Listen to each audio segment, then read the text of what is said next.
And what do we find? Less bad is probably the best way of saying it. So this is an early indicators gauge that Bloomberg Economics runs, that we run ourselves, and basically it's showing a pickup in small business sector confidence especially.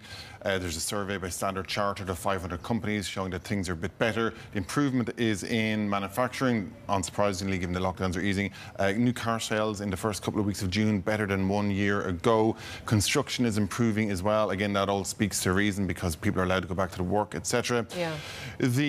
The kind of contact-facing areas, though, like retail sales, for example, and catering, those kind of jobs, they're obviously still suffering because people just aren't that confident about going out and about. So some hints of a pickup in the smaller business sector, mostly on the manufacturing side. Services still have a way to go.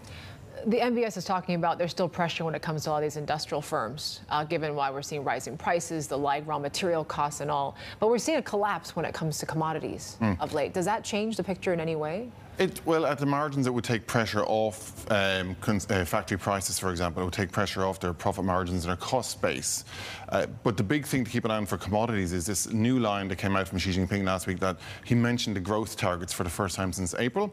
So the thinking is, wait a minute, if they're serious about that, how are they going to do it? And it would suggest more building, more construction, which means China would have more demand for commodities. So that's one of the talking points that came out of last week. We haven't had any hint on that stimulus just yet, but it's one talking point.